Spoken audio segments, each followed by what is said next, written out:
Nous avions parlé dans nos précédentes vidéos du plan du salut. Comment entrer dans le royaume de Dieu. C'est ce que le Seigneur Jésus-Christ avait enseigné à ses disciples et qui, devenus apôtres, ont continué dans le même enseignement, dans la même doctrine. Et ça, c'est la base. C'est la base. C'est ce qu'il faut faire, c'est les conditions qu'il faut remplir. Obéir à la parole de Dieu. Bien sûr que nous sommes sous la grâce, mais la grâce demande que nous obéissions à la parole de Dieu. Nous devons obéir à la parole de Dieu. Jésus a dit, pourquoi vous m'appelez Seigneur, Seigneur, et vous n'obéissez pas à ma parole, et vous ne faites pas ce que je dis. Jésus-Christ est le Seigneur des Seigneurs, le Roi des Rois, le Dieu des Dieux. Nous qui sommes ses disciples sommes appelés à obéir à sa parole. Donc nous avions parlé du plan du salut qu'il a enseigné à ses disciples et qui, devenus apôtres, ont continué à l'enseigner. Et c'est nous, c'est ce que nous enseignons nous aussi, qui suivons le Seigneur aujourd'hui et qui voulons obéir à ses commandements, à sa parole. Le plan du salut est composé de 3 parties. La repentance, le numéro 1, c'est la repentance. Le numéro 2, le baptême dans le nom du Seigneur Jésus-Christ. Et le numéro 3, recevoir le Saint-Esprit. Être rempli du Saint-Esprit. C'est comme cela que nous entrons dans le royaume de Dieu. C'est ce que Jésus a enseigné à Nicodème dans Jean 3, le verset 3, verset 5. Qu'avant d'entrer dans le royaume de Dieu, il faut naître de nouveau. Et naître de nouveau signifie que nous devons naître d'eau et d'esprit. Ce qui veut dire encore que nous devons nous repentir. Et ce repentir, c'est le changement de direction.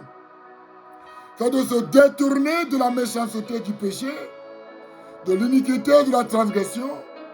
C'est de se détourner de ces mauvaises voies. Parce que le Dieu que nous servons, c'est un Dieu saint. Nous ne pouvons pas dire que nous croyons en Dieu, que nous faisons partie du royaume de Dieu, que nous sommes les disciples du Seigneur Jésus-Christ et continuons dans la méchanceté. Ce n'est pas possible. Ce n'est pas possible. La Bible déclare dans Hébreux 12, le verset 14, que nul ne verra le Seigneur sans la sanctification. Dans Matthieu 5, le verset 8, heureux ceux qui sont purs dans le cœur, car ils verront Dieu. Donc nous ne pouvons pas nous approcher, nous ne pouvons pas entrer dans le royaume de Dieu, nous surtout ne pouvons pas voir Dieu sans repentance. Parce que c'est un Dieu saint, un Dieu pur. Même s'il aime le pécheur, il déteste le péché. Il hait le péché. Il hait le péché. C'est pourquoi la Bible est claire. Tous ont péché et sont séparés de la gloire de Dieu. Quand Adam et Ève ont péché contre Dieu dans le jardin d'Éden, ils ont été chassés du jardin. Ils ont été séparés de Dieu. Même s'ils vivaient encore, leur esprit est séparé de Dieu. Ils ne peuvent plus entretenir de communion intime avec Dieu. C'est pourquoi Jésus est venu pour nous réconcilier avec lui. Parce que le salaire du péché, c'est la mort. Et parce qu'Adam et Ève ont péché, ils ont été morts. Mort spirituelle, qui veut dire qu'ils sont séparés de Dieu. Donc si toi qui m'entends en ce moment, si tu vis dans le péché, sache que tu es séparé de Dieu. C'est pourquoi tu ne peux pas entendre Dieu te parler. Tu ne peux pas jouir des bénéfices du salut. Tu ne peux pas voir Dieu. Et donc tu ne peux, tu es privé de la paix de Dieu. Tu es privé de la joie de Dieu. Tu es privé du repos que Dieu donne à ses enfants qui obéissent à sa parole. Alléluia. Donc, entrer dans le royaume de Dieu, il faut se repentir, il faut se laisser baptiser au nom du Seigneur Jésus-Christ et il faut recevoir le Saint-Esprit. J'insiste sur le baptême dans le nom du Seigneur Jésus-Christ parce qu'aucun apôtre du Seigneur Jésus-Christ, après la naissance de l'Église, le jour de la Pentecôte, aucun apôtre n'a baptisé au nom du Père, du Fils et du Saint-Esprit. Ils ont tous baptisé dans le nom du Seigneur Jésus-Christ. Vous pourriez le lire si vous voulez bien dans Acte 2, 38, Acte 8, le verset 16, Acte 10, le verset 48, Acte 19, le verset 5, Acte 22, le verset 16. Ils ont été tous baptisés. Ceux qui ont été baptisés après la naissance du Seigneur, de l'Église du Seigneur Jésus-Christ, ils ont été tous baptisés dans le nom du Seigneur Jésus. Ou bien dans le nom du Seigneur Jésus-Christ. Ou bien dans le nom du Seigneur. Alléluia. Aujourd'hui, nous voulons parler de la troisième partie, puisque nous avions déjà parlé de la repentance, nous avions parlé du baptême dans le nom du Seigneur Jésus-Christ. Aujourd'hui, nous allons parler du Saint-Esprit. C'est très important de recevoir le Saint-Esprit pour pouvoir entrer dans le royaume de Dieu. La Bible est claire et dit dans Romains 8, le verset 9, que quelqu'un qui n'a pas reçu le Saint-Esprit n'appartient pas au Seigneur. Toi qui m'entends en ce moment, si tu n'as pas encore reçu le Saint-Esprit, cela veut dire que tu n'appartiens pas au Seigneur Jésus-Christ. Donc, je t'invite à prier, à chercher Dieu et à te repentir d'abord. Chercher Dieu, lui demander de te remplir du Saint-Esprit. Ce n'est pas automatique. Il y a beaucoup qui disent que non, j'ai répété certaines phrases. Après quelqu'un, je suis devenu chrétien. Non. Tu dois te repentir et demander à Dieu de te remplir. Alléluia. Et le Saint-Esprit est une promesse que Dieu a faite à travers le prophète Joël. Dans Joël 2, le verset 28, le verset 29, quand vous le lisez, Dieu a dit à travers son prophète que dans les derniers jours, je répandrai de mon esprit sur toute chair. Et cette prophétie a été accomplie dans Acte 2, le verset 1 et le verset 4. Du verset 1 au verset 4. On déclare que le jour de la Pentecôte, les disciples étaient réunis dans la chambre haute parce qu'ils ont obéi à la parole du Seigneur qui leur a dit dans Acte 1, le verset 8, de demeurer à Jérusalem jusqu'à ce que la promesse ne vienne. Et la promesse était le Saint-Esprit. Jésus a promis répandre le Saint-Esprit sur eux. Ils avaient reçu la parole, mais ils n'avaient pas encore reçu le Saint-Esprit. Ils avaient besoin du Saint-Esprit. Il dit quand le consolateur, l'esprit de vérité, que le monde ne peut pas recevoir, quand il viendra, il vous conduira dans toute la vérité. Il prendra de ce qui est de moi et vous le montrera, vous le révélera, vous l'enseignera. Donc le Saint-Esprit est un enseignant. Le Saint-Esprit nous conduit dans la vérité, dans la parole de Dieu. Il prend de ce qui appartient au Seigneur Jésus-Christ et il nous l'enseigne. C'est pourquoi les disciples devenus apôtres devaient attendre à Jérusalem. Dans Acte 1, le verset 8, Jésus leur a dit, vous recevrez une puissance, le Saint-Esprit surviendra sur vous, vous serez mes témoins à Jérusalem, en Judée, en Samarie et jusqu'aux extrémités de la terre. Alléluia. Le Saint-Esprit nous ouvre l'entrée, la porte du royaume de Dieu. Vous recevrez une puissance quand le Saint-Esprit survient sur vous. Donc quand tu reçois le Saint-Esprit, il te donne une puissance surnaturelle. C'est Dieu le Tout-Puissant, créateur du ciel et de la terre, qui vient habiter dans ton cœur pour te diriger chaque jour, pour te révéler la parole de Dieu. Il te révèle les mystères de la parole de Dieu, du royaume de Dieu, du nom du Seigneur Jésus-Christ. Le Saint-Esprit t'aide, il t'ouvre les yeux à comprendre les choses spirituelles. Parce que notre chair ne peut pas comprendre les choses de Dieu. La raison pour laquelle beaucoup ne croient pas, c'est parce qu'ils ne comprennent pas. Ils ne comprennent pas. Le jour où tu vas décider de croire et te repentir, te laisser baptiser au nom du Seigneur Jésus-Christ et recevoir le Saint-Esprit, Dieu va ouvrir ton esprit, ton entendement. Tu vas commencer par comprendre les choses de Dieu.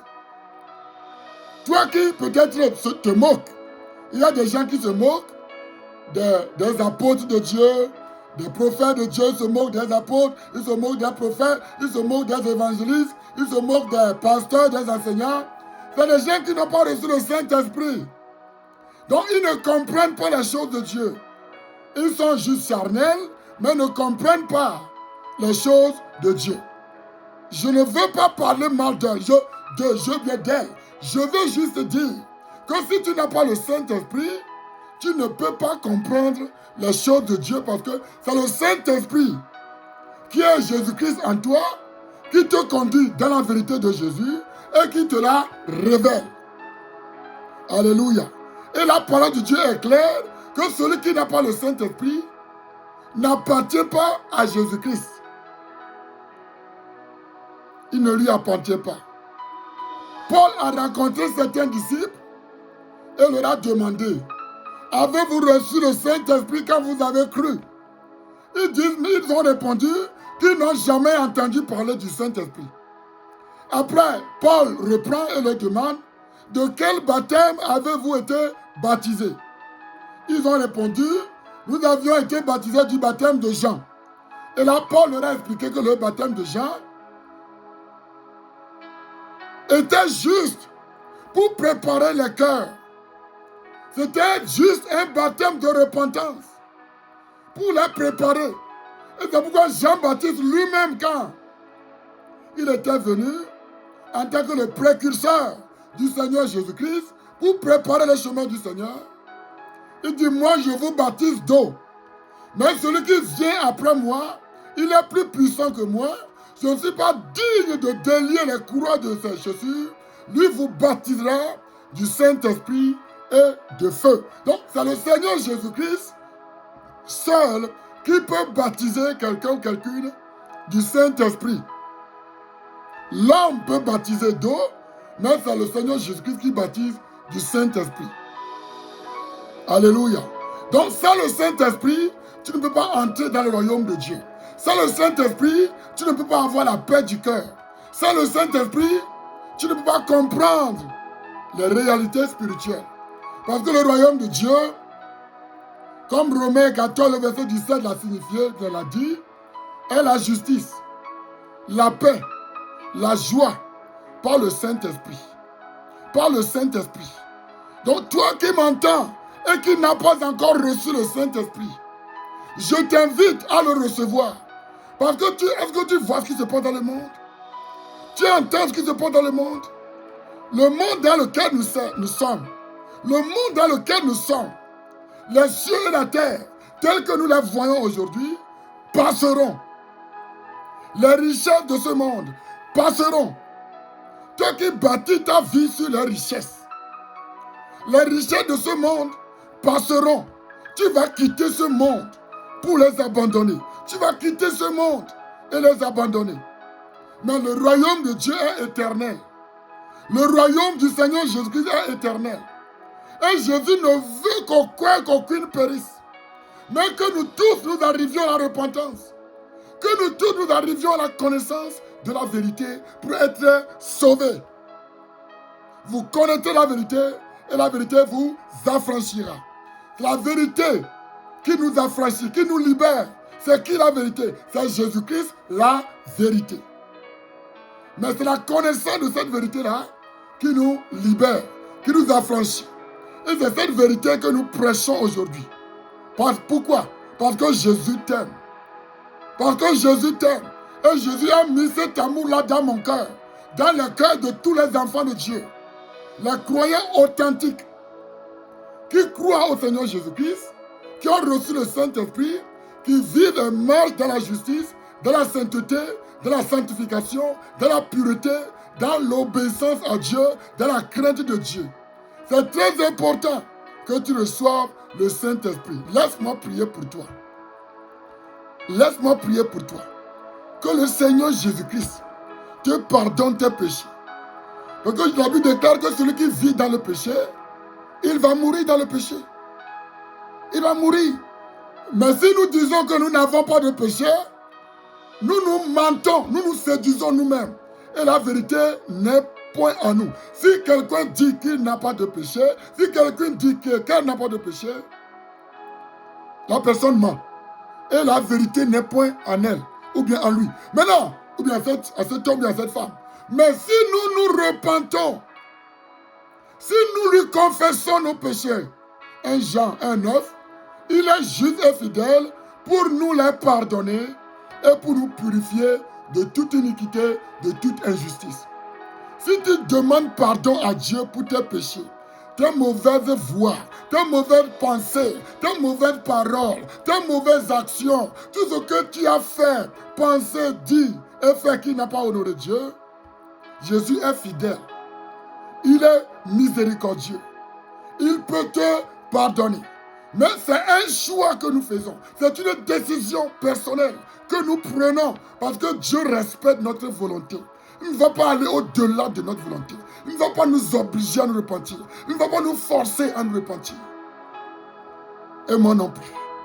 Mais l'amour que Dieu a répandu dans notre cœur, cet amour nous pousse à vous dire la vérité, à te dire la vérité, à te prêcher la vérité, parce que Jésus ne veut pas que tu périsses dans l'enfer.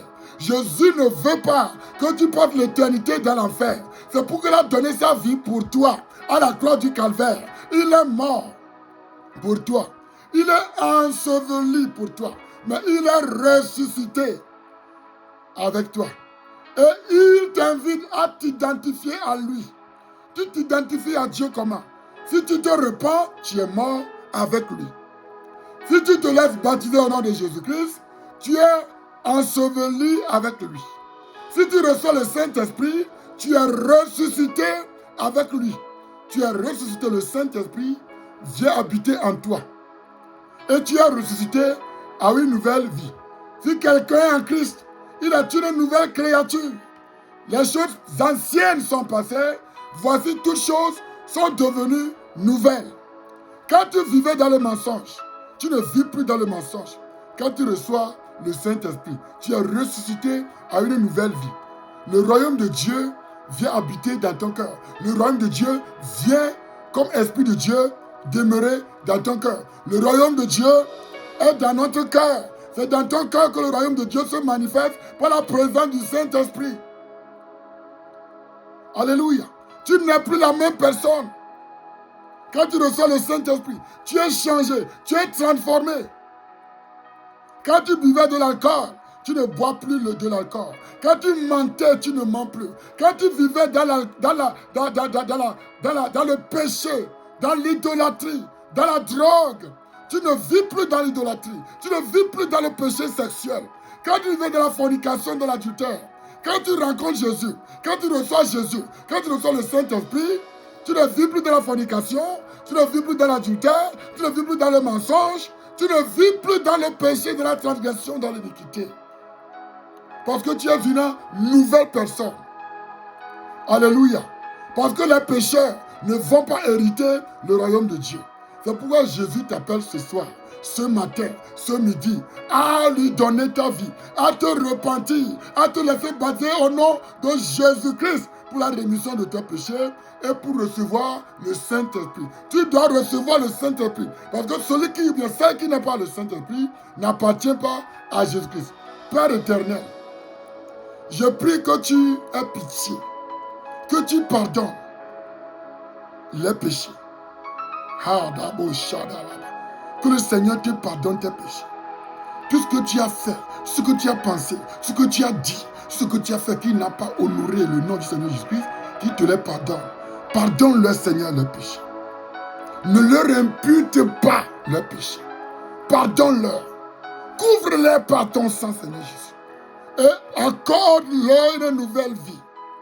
Au nom du Seigneur Jésus-Christ, je prie que tu reçoives le Saint-Esprit, que tu reçoives la paix de Dieu, que tu reçoives la joie de Dieu, que tu reçoives le repos du Seigneur Jésus-Christ. Au nom du Seigneur Jésus-Christ. Si tu es malade, je déclare la guérison. Je déclare la guérison. Je déclare la délivrance. Au nom du Seigneur Jésus. L'Esprit du Seigneur est sur nous. Dieu nous a oint pour proclamer la bonne nouvelle aux pauvres, pour proclamer la délivrance, la liberté. La guérison au cœur brisé, la délivrance aux captifs, la liberté aux prisonniers sataniques et démoniaques. Et une année de grâce de l'Éternel. Reçois la guérison au nom du Seigneur Jésus-Christ. Et sois béni. Reçois le Saint-Esprit. Vis pour le Seigneur. Que ton corps appartienne à Dieu. Que ta vie glorifie le Seigneur Jésus-Christ. Parce qu'il revient bientôt. Alléluia. Et il va te récompenser. Il dit, je viens bientôt. Et je donnerai à chacun, à chacune, selon ses œuvres. Sois béni au nom du Seigneur Jésus-Christ.